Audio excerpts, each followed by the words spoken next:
You need to understand that Thanos is a character who is in love with death. And I don't mean the idea of it. I mean he's literally in love with Mistress Death, the physical embodiment of death. To win her affection, he tries multiple times to wipe out all life in the universe. But he also tries multiple times to wipe out all life on Earth as a gift to Mistress Death. Now, in order to accomplish this mass death goal, he often tries to get as much power as he can, often going to the point of omnipotence multiple times thanks to the Infinity Gauntlet that he creates. So suffice to say, he's a very bad guy that the heroes of the Marvel Universe prefer not to mess with. Secondly, you need to know who the Builders are.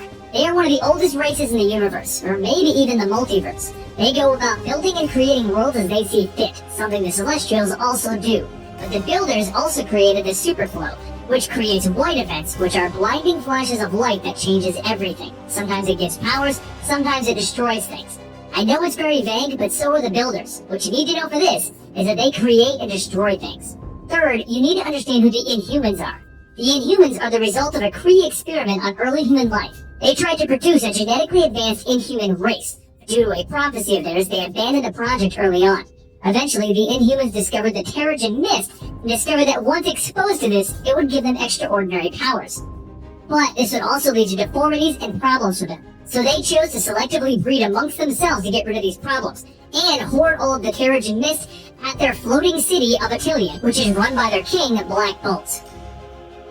Now that you understand who the three main players that we've never gone over are, let's get this story going.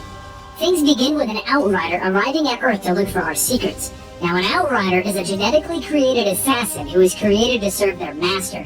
And this Outrider is here to find something for his master Thanos. While he gets defeated by the Inhumans while looking around their city, he does escape with some rather interesting news that his master Thanos can actually use. The Avengers aren't on Earth right now. So where are the Avengers? Well, the Builders are currently going through worlds and destroying them, and the Avengers received footage of this and decide to go to the Galactic Council to come up with a plan to stop the Builders from destroying more worlds. The ultimate plan that they all come up with is to lure the Builders into a trap with the combined forces of the Galactic Council backing them. Everything seems to be working with the Builders trapped and vulnerable, but then the Builders decloak the rest of their fleet, and they lay waste to the forces that the Galactic Council has there. Back on Earth, Thanos begins his invasion. With Earth's mightiest heroes preoccupied, this is his chance to get what he wants, a tribute of Inhuman children aged 16 to 22. But Black Bolt goes to the Inhumans Codex to discover exactly what Thanos is after. It turns out, Thanos has a son. He would like to find and kill this son of his. Long ago, there was a period in which an Inhuman woman had Thanos' child, and she fled to Earth. Black Bolt takes this information to the Illuminati, which is a secret society of Iron Man, Black Panther, Namor, Reed Richards, Stephen Strange, and Beast. And they use this information to track down the son of Thanos before Thanos can find him, while Black Bolt goes to confront Thanos himself. Stephen Strange actually manages to track down the unchanged Inhuman son of Thanos, but he was hiding another being that had possessed him inside of himself. A follower of Thanos, this being that was possessing Stephen Strange takes the information of the Inhuman child of Thanos' whereabouts and leaves. And since he was possessing Stephen Strange this whole time, he leaves Strange not to remember finding Thanos' son before he returns to the Illuminati. Because the Illuminati has a new problem. A parallel world in the multiverse is beginning to invade right on top of Thanos invading the planet. Meanwhile, up in space, all of the alien races are there with their own plans to stop the Builders. But it's doing nothing but causing more destruction. Many of the Avengers in space get captured, including Hawkeye and Captain Marvel and a few others. Captain America, Thor, Hulk, Black Widow, Falcon, and the surviving Avengers all go into hiding amongst the remaining portions of the Galactic Council's fleet. Eventually, they come together with the remaining forces, and they launch a full-scale assault against the Builders by hijacking their own ships against them. Ultimately, Captain America succeeds in rescuing his team.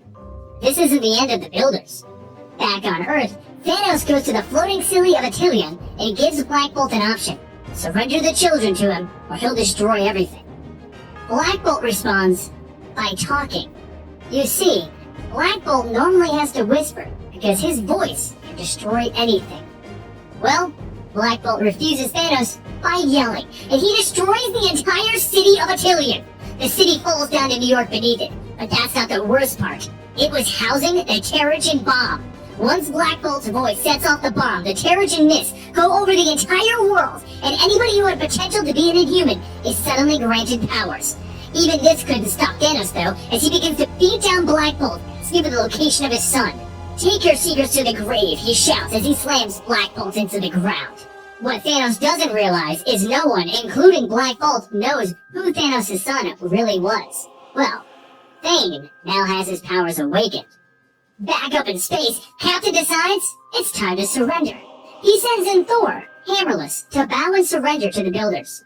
While the Builders think they have won, they don't realize that Thor can call back his hammer, and he calls it back, sending it right through the Builder's stomach, killing him. As he falls, he utters the words, "You don't understand. This means we all die." Thor then takes control of the Builder's ship. The Avengers and the Allies begin to take everything back from the Builders. The war is far from over, as the Builders refuse to fail, and they keep fighting back, stronger and harder than before. But the Avengers have a secret weapon. The essence of Captain Universe is currently inhabiting a comatose woman, and she's finally awoken because things have just gotten that bad. The Builders view Captain Universe as the goddess, and she arrives and destroys the command ship. The Avengers have won! Except for one more problem. Just before the last Builder dies, he turns all the robots into destroy everything mode. Back on Earth, with everyone reeling for the Terrigen Mist explosion, the Illuminati comes face to face with a soldier of the Builders from that other universe. He brings them to the Builders' ship from the other universe, and these Builders explain that their race uses the superflow to travel between the multiverse worlds, and that superflow has been destroyed. And the destruction of the superflow is the harbinger for the end of everything, the end of existence itself, and the Builders have pledged to prevent this.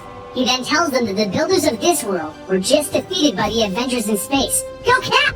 He also then explains that the Earth of every multiverse is the access point for the death of everything. The Builders need to destroy every Earth and every multiverse, and destroy it from ever existing to save the rest of the universes. But these Builders can't cross into our world, and Cap defeated the Builders here, so these other Builders leave it to the Illuminati. They leave them with a simple phrase: do you have what it takes to destroy your own world and save the entire multiverse?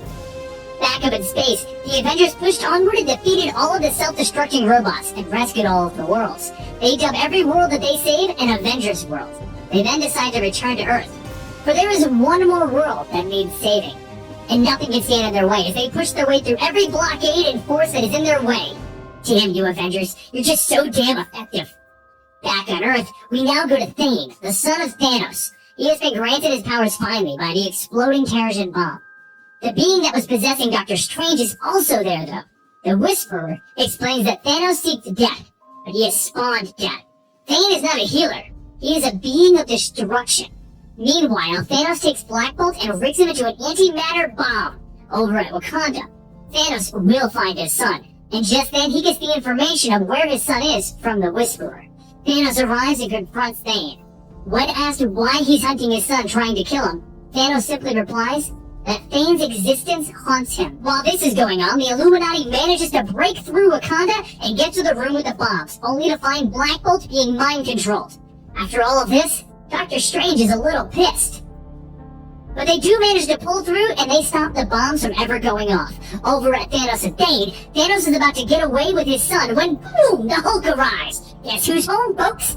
Thanos' bodyguards try to defeat the Hulk, but there's Cap, and there's Thor, and there's Captain Marvel. You can't stop the Avengers, Thanos! The fight continues as Thane sees the Avengers here to rescue him. One by one, the Avengers drop the minions at Thanos. But Thanos is really powerful, and he really doesn't need the minions to help him. But is he too powerful for the God of Thunder? Thor sends everything he can at Thanos. But it's not enough, and Thor begins to lose. But Thane has finally had enough, and he steps in, and with a single motion, he encases Thanos into a limbo stasis form. It's over. The Builders are defeated, the antimatter bomb is defused, Thanos is trapped forever, and his force is defeated, and the Terrigen Mists are now revealing new Inhumans all over the world. Black Bolt vanishes, presumed killed by Thanos, though it is revealed that he intended to set the bomb off anyway. The world needs more Inhumans. Thane also vanishes, to be trained by the Whisperer to turn into something far worse than Thanos could ever be, to be the evil that this dying universe needs.